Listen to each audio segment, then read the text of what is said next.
Pria dengan luka bakar pertama kali disebutkan pada chapter 1056 oleh Killer dan Kid ketika mereka sedang membahas tentang Road Poneglyph.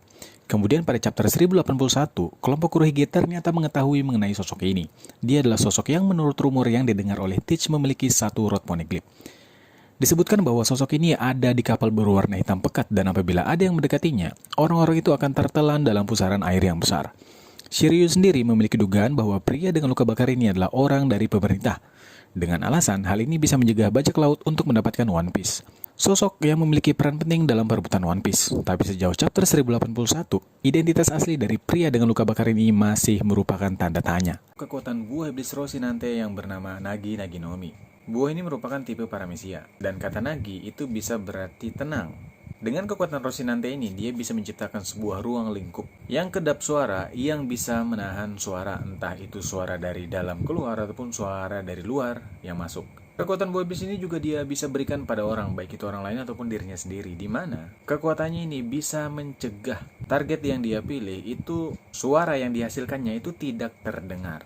Sekalipun target ini menggunakan peralatan yang bisa menimbulkan suara. Dengan kematian Rocinante, buah iblis ini bersirkulasi kembali. Hanya saja tidak diungkapkan. Apakah ada pemilik kekuatan baru untuk... Apakah benar bahwa Hibari adalah anak Akainu? Kalian para penggemar teori mungkin pernah mendengar teori ini. Cocok loginya adalah ketika berbicara, Hibari dituliskan menggunakan dialek Hiroshima.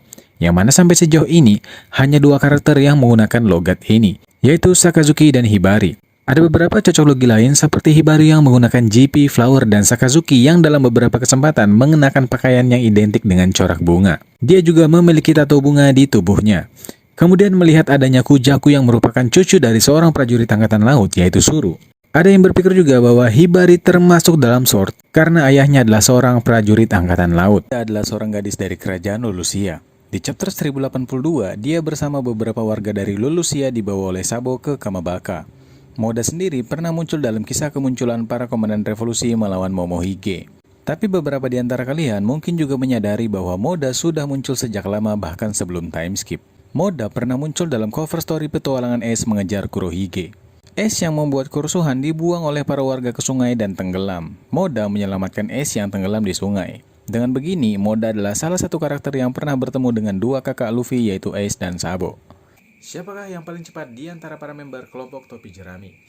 Pada SBS volume 85, Oda mengungkapkan pada para pembaca siapakah yang paling tercepat di antara para member kelompok topi jerami.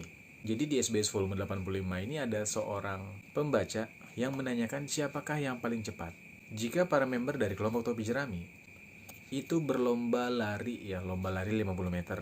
Yang pertama itu adalah Brook, yang kedua itu Sanji, yang ketiga itu Luffy. Yang keempat itu Chopper, kelima Zoro, keenam Usopp, ketujuh Nami, kedelapan Robin, dan kesembilan Franky. Adapun tambahan dari Oda adalah Brook cepat karena tubuhnya yang ringan. Sementara Chopper yang di posisi 4 karena dia bisa menggunakan walk point. Dan untuk Zoro, dia bisa di posisi atas kalau jaraknya lebih pendek lagi. Karena dengan jarak 50 meter itu dia bisa nyasar menurut jawaban Oda. Untuk Franky di bagian terakhir karena dia berat. Tapi di sini belum ada Jinbe.